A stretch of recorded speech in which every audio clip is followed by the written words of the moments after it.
Hello, you are listening to the Gateway Church podcast.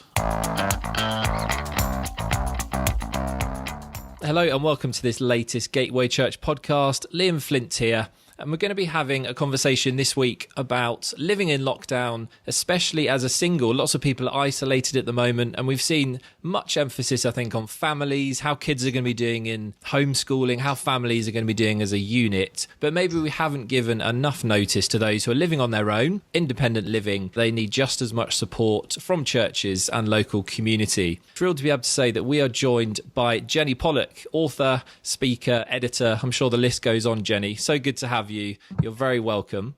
Thank you very much. Good to be here. Absolute pleasure to have you. And we've got Matt Hosier, one of the pastors here at Gateway Church. How are you doing, Matt? I'm doing marvellously. He's ready for his lunch. So we've caught him at a good time.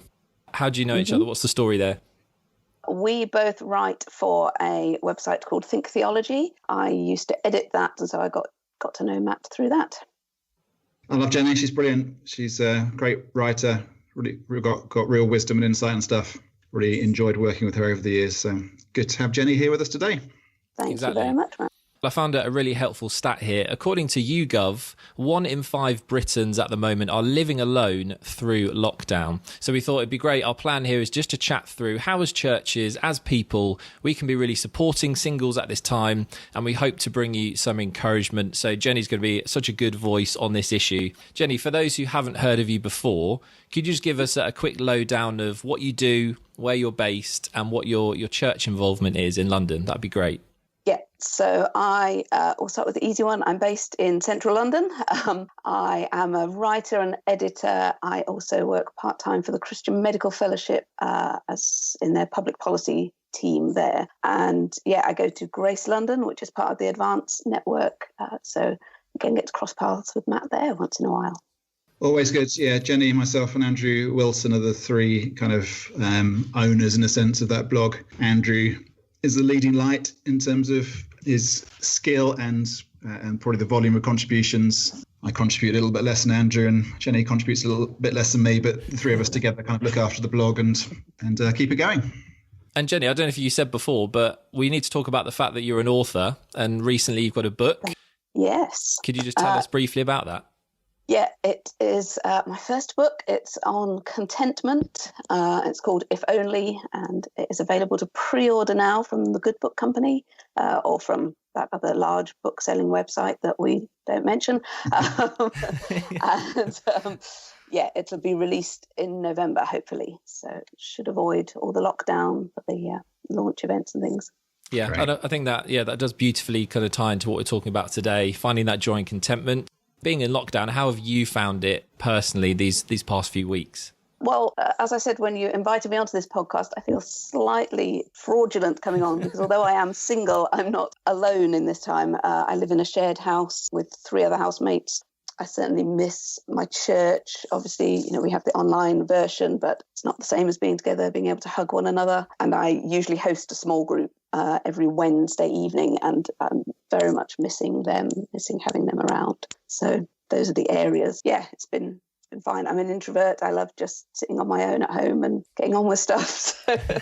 Sounds like a dream. Yeah, this exactly. Is the thing. Yeah, and I still live in walking distance of central London, which is the absolute best place to live. Forget about this seaside malarkey.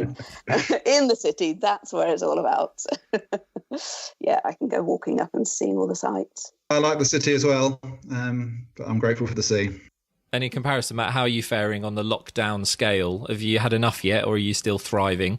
No, I've had enough. Yeah, it's been up and down, to be honest. I think most of the time, how many weeks are we now? Is it 7 weeks, something like that? I think of those 7 weeks, most of the time I've done pretty well. I've had a couple of dark times, let's say. Had a particularly dark time over this past weekend. Yeah, I just was in a very bad place. So I've had some emotional ups and downs myself. And yeah, I've had enough. I'm done. Yeah.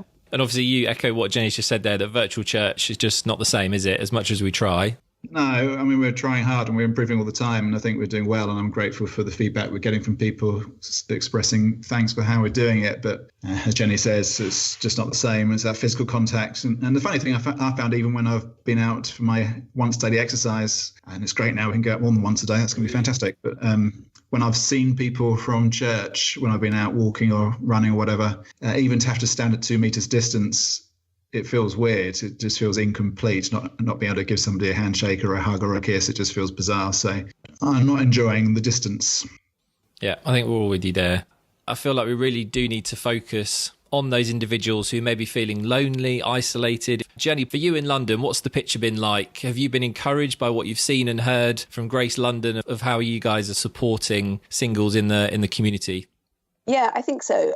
There's obviously, being a central London church, we've probably got a higher proportion of singles than many places. A lot of them went home to parents at the beginning of lockdown or just before lockdown. Particularly a lot of our international students are now away, but there are some left. And because so many people have left, some people that were in house shares are now on their own. But I think, yeah, we've done a pretty good job at Grace of trying to be aware of that, alert to that. We've got one of the ladies is organising a social every Saturday afternoon on Zoom, doing different things. Matt and Grace's daughter, Georgie, did, I think, the first one, teaching us how to make sweet potato gnocchi and cookies over Zoom.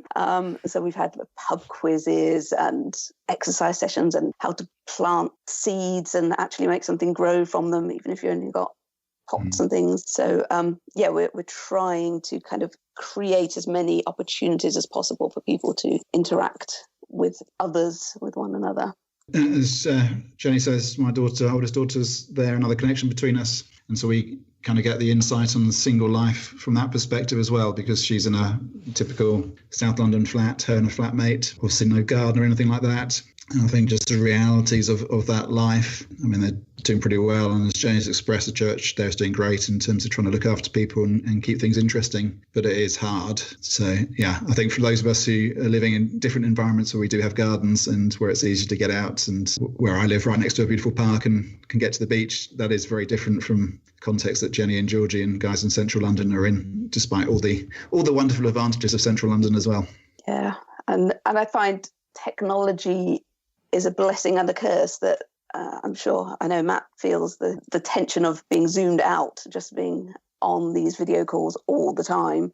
And so something that I've been trying to do, and my life group has started doing, is I've been trying to phone people that I know are on their own and that particularly haven't got access to technology, or just, don't enjoy after a day of meetings, then connecting with another online meeting. So I've just been trying to make actual phone calls and just kind of take the visual pressure away, but make them feel loved in that way.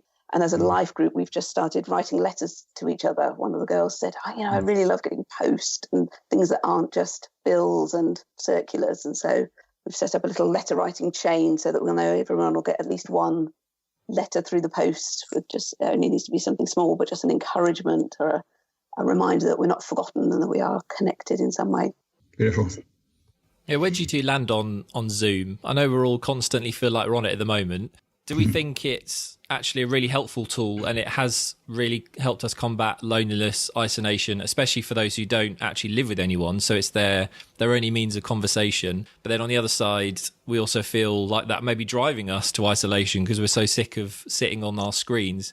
At both ends, I think it's brilliant and so useful, and also just is very tiring. And the way you communicate is different, and I do wonder when we get back together whether we'll be still communicating in Zoom terms with kind of long pauses between comments and forgotten how to read body language and all the rest. So I mean, some of it's brilliant. Jenny and I were on a long call last night, a long Zoom call for something connected to the Christian Medical Fellowship, which we're both involved in. And I mean, actually, some of us were saying at the end of that normally I go up to London for those meetings, which is a bit of a drag for a Tuesday evening meeting. Why not do it on Zoom? That kind of thing you can do pretty much as effectively by Zoom as you can physically in the same room. So I think we're all learning, aren't we? I'm sure, as is being said, there'll be lots more homeworking and conference calls going on because we've all got skilled in how to do it now. But at the same time, I don't have the same capacity. I can't stay on Zoom for as long as I can be in a room with people, just because it's a more tiring means of communication. One thing I've found that I've been surprised by is with our Bible study group, some of the people that never, ever, ever speak when we're in a room together have been much more willing to join in the discussion, the Bible study on Zoom, which I'm surprised at. I don't quite understand how that distance had made it feel safer for them, but that's been a real positive I've seen alongside all the other negatives.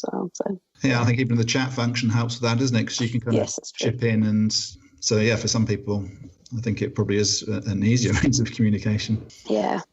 Yeah, I think for every positive, there's a negative. So I think at the minute it's just about doing its job for us, which is good. Matt, just really curious, as a church leader, people living on their own, singleness, maybe feel isolated, and just trying to, as a leader, get people to be connected in at this point. Is that one of the toughest things you as a leadership team have found, is trying to make sure everybody is engaged that way? Yeah, it is. And I think the thing I've noticed it is particularly the single 20s, especially those living more on their own, who are finding it the toughest. They're the group who'd normally be out socialising the most, at home the least, and have the least to be at home for, because the houses are smaller and they haven't got gardens and all the rest. So I think for that demographic, it is really tough. And one of the biggest social questions, we were talking about this last night in our Christian Medical Fellowship meeting, is in terms of the long-term impact on people's well-being and health. So the group of about 20 doctors and Jenny and me last night, and I think a lot of the medics are saying that's really a growing issue, that you've got people who are socially isolated, and it's all the other health issues, physical and emotional, which are afflicting people. And there's that, it's a difficult line, difficult for the government to choose the balance between the health of trying to shield people from the virus, but at the same time potentially seeing a big increase in all kinds of other health issues, and especially mental health issues. So yeah, I think it's a huge issue. But this is so helpful just for sharing ideas, I think. And Jenny, you have Discipleship Triplets. That's something that's come in at Grace London. Could you just tell us what that's about and how that works at the moment to, combat all of these things we're talking about?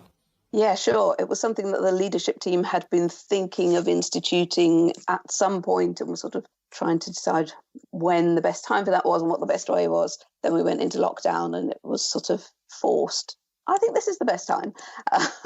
So yeah, anybody that wanted to could just contact. It's organised sort of through life groups. If you're in a life group, if you're not, the church leadership themselves will put you in a group. But yeah, life group leaders put those who are up for it into threes, and the church has got suggestions of some books you might be wanting to read together. They send out questions on those every week, which I'm extremely impressed by. There's like 4 possible books, and there are questions to go with each book that our leadership team clearly love reading. But then there are also questions just to help you kind of open the conversations a bit deeper and to dig into how one another's doing emotionally and spiritually, and how you can be praying for each other. So it's times of, digging in, caring for one another, and then trying to grow spiritually in this very strange time as well. That seems to have been really popular and have worked pretty well from what I've seen in my life group. I think discipleship is just the key word in that is what it's all about at the moment, trying to help people really be accountable, forge those relationships.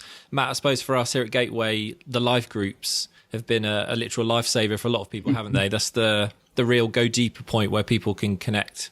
That's a great point of connection for people, and it's been interesting to see how high attendance has been. And I think probably the reality is that attendance at online life groups has often been higher than it usually is in physical ones.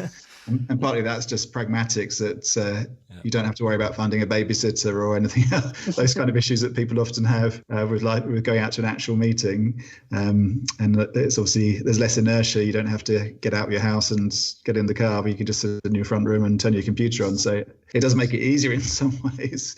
We do find, though, that the people that are normally late to life group physically are also late on Zoom. Impressive, isn't it? Yes. Yeah, so I think the life group's been really, really important to have that regular contact point, people able to connect, talk, share, pray together. Absolutely essential. I think those people are often late, have just decided this is the look we're going for. So we'll just, we'll pause it by 5 minutes to get that fashionably late. You know how it is, yeah. Make a grand entrance. In the last few days, we've seen a lot of positivity. We've seen lots of videos like the UK Blessing doing really well. And lots of people are starting to think this could be such a good opportunity for Christians during this pandemic to reach out to people.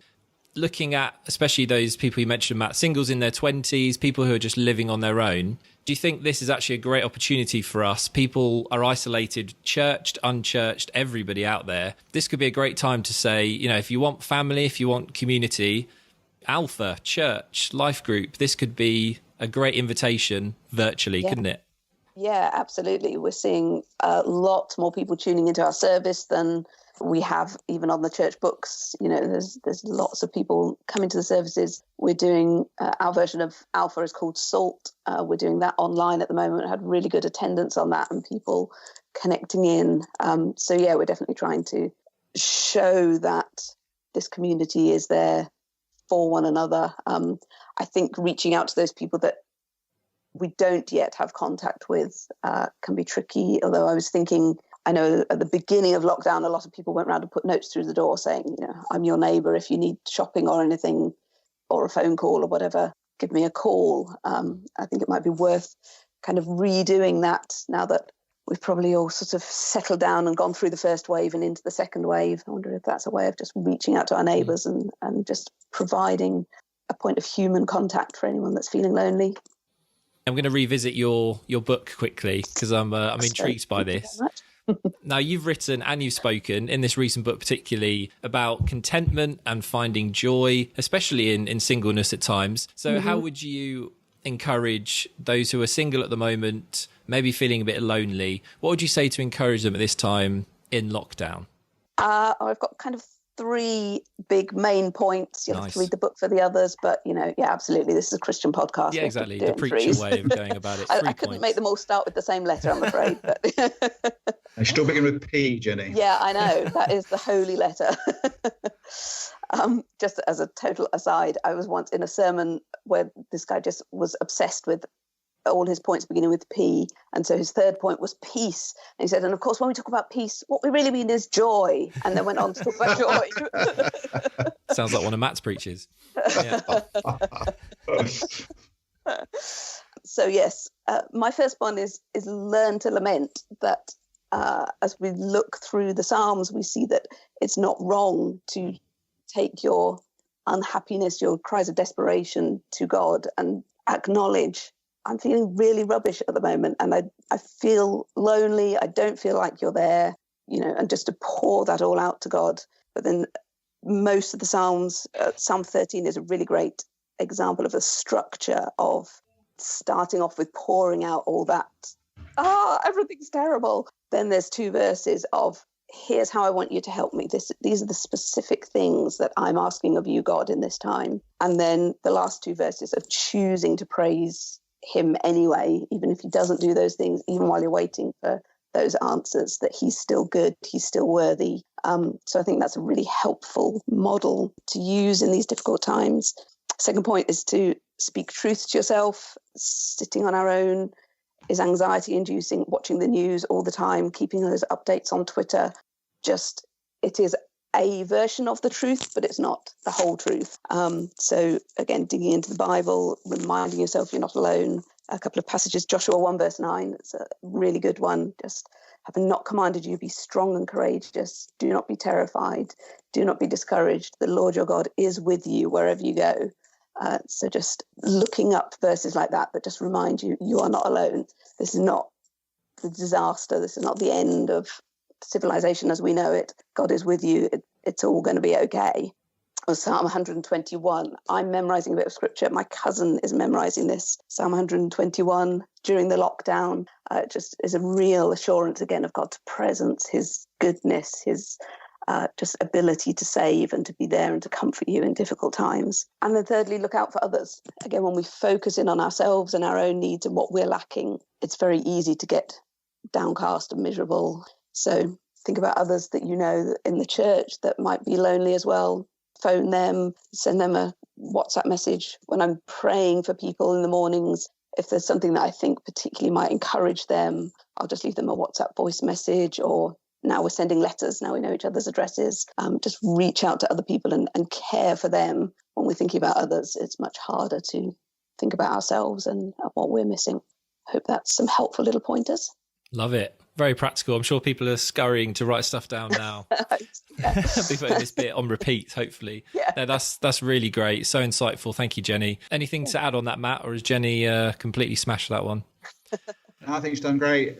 I think Jenny's a great example of how to handle this time. And obviously, different people find it more difficult than others, depending on your personality type. Probably the extroverts do find it a little bit more challenging than the introverts. If you're used to home working, it's easier than if you don't. And as I said about myself, I think all of us go up and down a little bit anyway.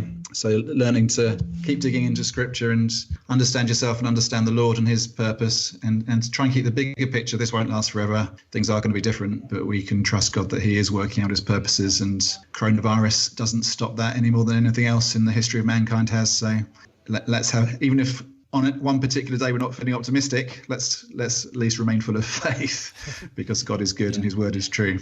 Jenny, it's been so good to have you. We hope people are going to go and buy your book, if only. That would be brilliant. Thank you so much. It's been great to chat to you. Right, it's time for our Ask Matt segment again. We have Matt resuming back in his normal chair after having John Hosier last week. Did you enjoy a bit of a rest last week, Matt? I enjoyed listening to my dad and his good answers in Revelation. I could actually liked a bit more. There's just a couple of questions there. I'd have happily listened to him talking more about Revelation. Well, maybe we'll have to put him in your place more often. But yeah, keep quiet on that one, Matt. So yeah, we've got Matt back. So normal service is resumed. And Matt, we've had this question from the New Testament. It says this: in 2 Corinthians 6:14, Paul says that Christians should not be unequally yoked with non-believers. And it goes on to say this: for what partnership has righteousness with lawlessness? So Matt, the question is, do we take this statement seriously enough? Is it a command? As there are many Christians who marry non-believers. So it would suggest not. What do you think about that? Okay, well, this is a passage from our community Bible reading from last week, wasn't it? So good to come back to this. And there's been some good stuff in 2 Corinthians, so I'd happily talk more about that if people have got other 2 Corinthians questions. I think the first thing to clarify, Liam, is the assumption that most of us would make, because of our context, that we'd think that this immediately applies to marriage. And I'm not sure that's the case, because actually what Paul's talking about is quite a lot broader than that. So in terms of what he actually says immediately after what you've just read, what agreement is there between the temple of God and idols? And the bigger issue in Corinth, which you see probably expressed more clearly in 1 Corinthians, is a syncretism between the church and the city, that the church is reflecting the city rather than influencing the city or reflecting Christ to the city. And the whole issue of idol worship and what activities Christians engage in, what you do culturally, what you do about what you eat, if something's been sacrificed to an idol, should you eat it or not?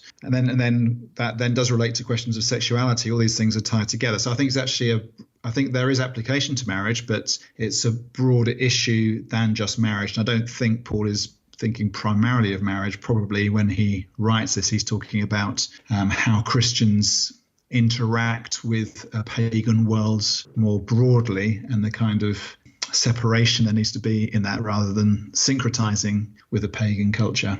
I've heard this a few times mentioned just on that it means, be careful, do not go into a relationship with unbelievers or marriage. Do you think that's just us applying it to today rather than actually, like you said, the broader meaning? Well, I think that's the way this passage has tended to become applied in our kind of contexts.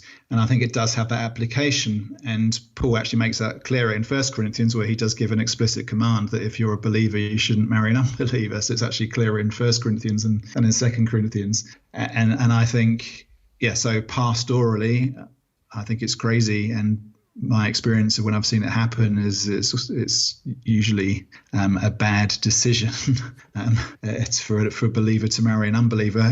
At the very least, it creates enormous tensions in terms of how you work out the values that you hold. Affects very practical things like how you handle your finances. If you're a believer and you want to give generously, and your partner's not a believer and they're saying, why are you giving all this money to the church? And then if you have kids, and how you raise your kids. And so it creates all kinds of tensions which are unfortunate. compassionate. Obviously, if people come to faith once they're in a relationship and one partner gets saved and the other doesn't, then it can have similar kind of issues, but that's dealing with an existing situation rather than creating a situation. And so there's that practical aspect. And I think from a more theological perspective, I think as a believer, you shouldn't be united in the most intimate way with somebody who isn't a believer. So I think there is that application from this scripture, but there is a broader application. Really, we need to carry on to the first verse in chapter 7, where Paul says, let us purify ourselves from everything that contaminates body and spirit, perfecting holiness out of reverence for God.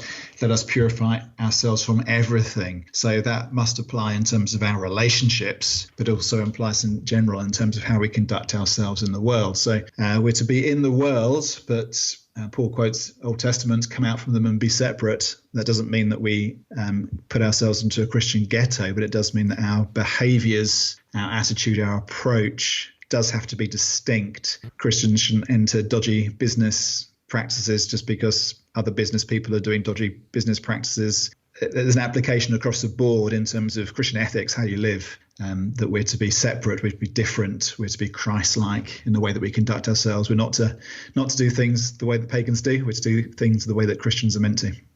I had heard a response to that verse, 2 Corinthians 6:14, on the other side saying, but elsewhere, it does say that if you are married to a non-believer, your salvation or righteousness covers them.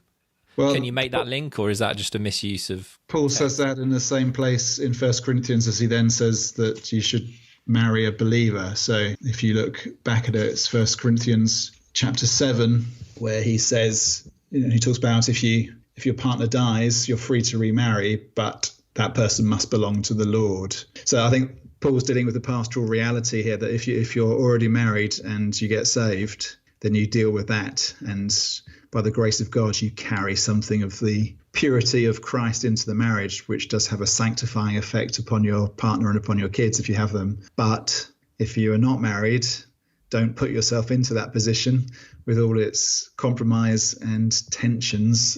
It's just not a wise thing to do. Yeah, thanks for clearing that up, Matt. That's really helpful. So remember, if you want to get your Ask Matt questions in for Matt here from next week, all you need to do is drop an email, liam.flint@gatewaychurch.me, or just reach out on one of our social media channels, Facebook, Twitter, Instagram, and we will sort through and hopefully get these in front of Matt. So that's it for today from me and Matt. Thanks very much, and we'll see you on the next one. Bye for now.